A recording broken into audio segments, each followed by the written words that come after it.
ملالہ یوسفزئی کا نام آپ نے سنا ہوگا کہ جس نے گزشتہ کل ہی کسی انگریزی اخبار کو انٹرویو دیا ہے، اور اس انٹرویو کے اندر اس نے 2-3 باتیں کہی ہے کہ مجھے سمجھ نہیں آتا، پتہ نہیں لوگ شادی کیوں کرتے ہیں، ایسے لوگ اپنا پارٹنر ہی کیوں نہیں بنا لیتے کہ جو وہ شادی کرتے ہیں۔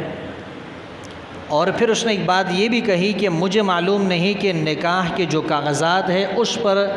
عورتیں یا مرد اس پہ کیوں دستخط کرتے ہیں۔ تو اس بات کی وضاحت تو وہ خود ہی کرے گی کہ اس کا مقصد کیا تھا، آیا وہ نکاح کو مانتی ہی نہیں سرے سے، یا ان جملوں کا کیا مقصد ہے۔ لیکن بظاہر ایسا معلوم ہوتا ہے کہ وہ نکاح کو مانتی نہیں ہے، ایسا معلوم ہوتا ہے کہ وہ جس معاشرے کے اندر اب رہ رہی ہے اسی معاشرے کو وہ اپنانے کی باتیں کر رہی ہے۔ ملالہ یوسفزئی کے متعلق ایک بات یاد رکھنا کہ وہ 2 چیزوں کے خلاف بولتی ہیں، ایک تو ہماری فوج کے خلاف بولتی ہے، نمبر 2 وہ اسلام کے خلاف بولتی ہے۔ ہماری فوج کے خلاف اس کی الفاظ ہے کہ اس کی کوئی کارکردگی نہیں، ان کا جو کردار ہے وہ درست نہیں، اور اسلام کے خلاف بھی وہ بولتی رہتی ہے۔ اور اس کی واضح مثال یہ آپ کے سامنے ہے کہ اس نے یہ کہا ہے کہ مجھے پتہ نہیں کہ لوگ کیوں شادی کرتے ہیں، وہ اپنا پارٹنر ہی کیوں نہیں ڈھونڈتے، اپنے لیے کسی کو پارٹنر کیوں نہیں بناتے۔ 15-20 سال گزرنے کے بعد آپ دیکھنا ہے یہی ملالہ یوسفزئی ہیں، اس کو یہیں اس وطن میں لایا جائے گا، پاکستان کے اندر یہ آئے گی، اور پھر یہ فوج کی حمایت کے اندر باتیں کرے گی، یہ پاکستان زندہ باد کے نعرے لگائے گی، اور یہ اسلام کی ایسی تعریفیں کرے گی، اسلام کے ساتھ ایسی محبت کا اظہار کرے گی، اور یہ قرآن کے ساتھ ایسی محبت کا اظہار کرے گی، ختم نبوت کے عقیدے کے ساتھ ایسے محبت کا اظہار کرے گی کہ لوگ سمجھیں گے کہ بڑے بڑے علماء بھی دین کو اتنا نہیں سمجھتے جتنا کہ ملالہ یوسفزئی سمجھتی ہیں۔ لیکن یاد رکھنا یہ صرف لوگوں کو دھوکہ دینے کے لیے، لوگوں کو گمراہ کرنے کے لیے، اور لوگوں کو غلط روش پر ڈالنے کے لیے، تاکہ وہ لوگوں کی ہمدردیاں حاصل کریں، لوگوں کی حمایت حاصل کریں۔ آپ دیکھ رہے ہیں آج وہ اسلام کے خلاف بول رہی ہے، 15-20 سال گزرنے کے بعد دیکھنا وہ یہاں پاکستان آئے گی، یہاں کی سیاست کے اندر اپنا قدم جمانے کی پوری کوشش کرے گی، اور لوگوں کی ہمدردیاں پوری حاصل کرے گی، اس کے لیے وہ اسلام کی تعریفیں بھی کرے گی، اس کے لیے وہ قرآن سے محبت کا اظہار بھی کرے گی، ختم نبوت کے عقیدے سے محبت کا اظہار بھی کرے گی، پاک فوج کے زندہ باد کے نعرے بھی لگائے گی۔ لیکن یاد رکھنا اس کا مقصد وہ کچھ اور ہوگا، اس لیے کہ اس کو وہاں تیار کیا جا رہا ہے، اس کی ذہنیت بنائی جا رہی ہے، اس پر کام کیا جا رہا ہے، محنت اس پہ کی جا رہی ہے کہ آپ نے پاکستانی معاشرے کو تبدیل کرنا ہے، یہاں جو اسلامی سوچ ہے، اسلامی ذہن کے جو لوگ ہیں ان کے اندر تبدیلی پیدا کر کے ان کے اندر مغربی سوچ پیدا کرنی ہے۔ جس طرح مغرب کے اندر ایک لڑکا اور لڑکی اس کو اجازت ہوتی ہے وہ جس کو چاہے بغیر نکاح کے اپنا دوست بنا لے، جس کے ساتھ چاہیں وہ اپنی زندگی اور اپنی لائف گزار سکے، کوئی ان سے پوچھنے والا نہیں ہے۔ تو اس کا یہی مقصد لگتا ہے کہ وہ پاکستان کے اندر بھی اس نظام کو لانے کی کوشش کر رہے ہیں۔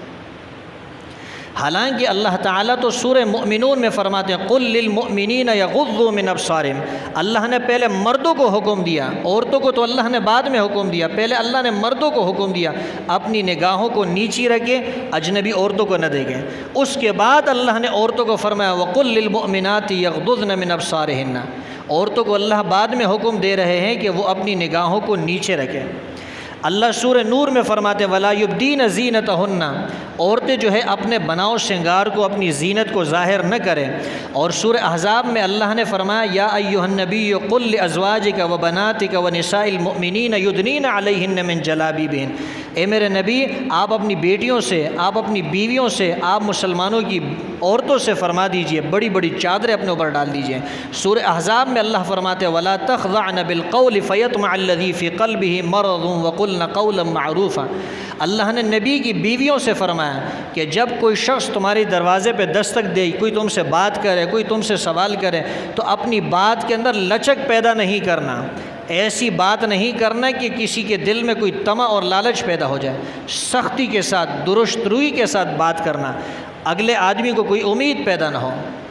تو جو اللہ اس بات کا حکم دیتے ہیں کہ مرد اپنی نگاہوں کو نیچے رکھے، جو اللہ اس بات کا حکم دیتے ہیں کہ عورت اپنی نگاہ نیچی رکھے، جو اللہ اس بات کا حکم دیتے ہیں کہ ایمان والی عورتیں اپنے اوپر بڑی بڑی چادریں ڈال دیں، جو اللہ اس بات کا حکم دیتے ہیں کہ عورتیں جو ہے وہ اپنی بات کے اندر لچک پیدا نہ کرے، اور میرے نبی نے فرمایا کہ کسی عورت کے لیے جائز نہیں، کسی مرد کے لیے جائز نہیں کہ وہ کسی اجنبیہ کے ساتھ خلوت اختیار کرے،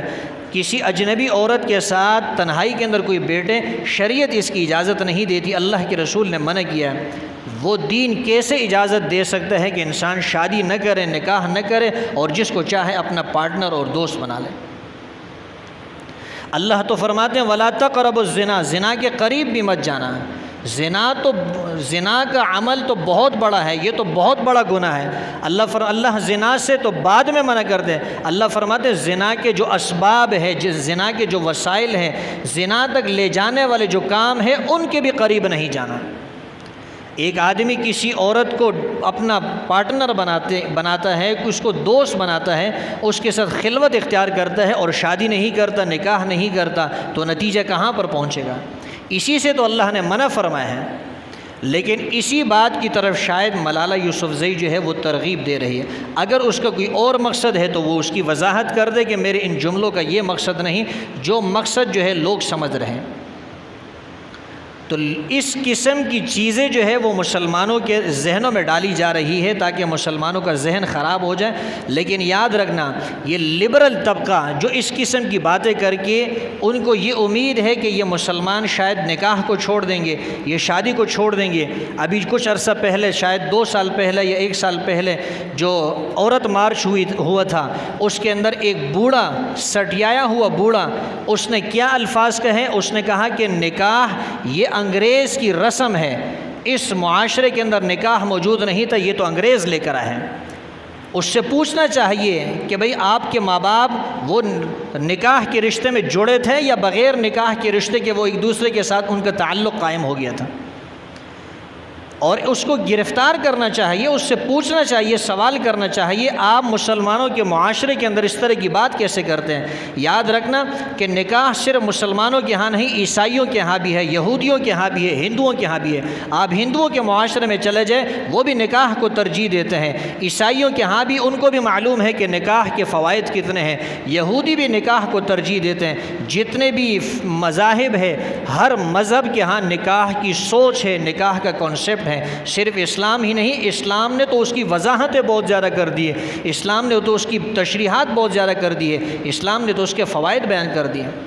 اور جب کوئی عورت کسی کے نکاح میں آتی ہے، اس کا نان نفقہ، اس کا سکنا، اس کی رہائش، اس کا علاج معالجہ، اس کی عزت، اس کی عصمت کی حفاظت اور اس کی تمام دیکھ بھال اس کے شوہر کے ذمے ہو جاتی ہے۔ لیکن جہاں انسان کسی عورت کو اپنا پارٹنر بنا لے، وہاں اس قسم کی کوئی چیز نہیں۔ نکاح تمام انبیاء کی سنت ہے، نکاح ہمارے اکابر کا طریقہ ہے، نکاح کی وجہ سے آپ کی نسل محفوظ ہو جاتی ہے، نکاح کی وجہ سے آپ کی نسل مخلوط نہیں ہوتی، نکاح کی وجہ سے عورت کا نان نفقہ، اس کی رہائش، اس کا سکنا، اس کا علاج معالجہ، اس کی حفاظت، اس کے کپڑے، ان سب چیزوں کی ذمہ داری اس کے شوہر کے اوپر لازم ہو جاتی ہے۔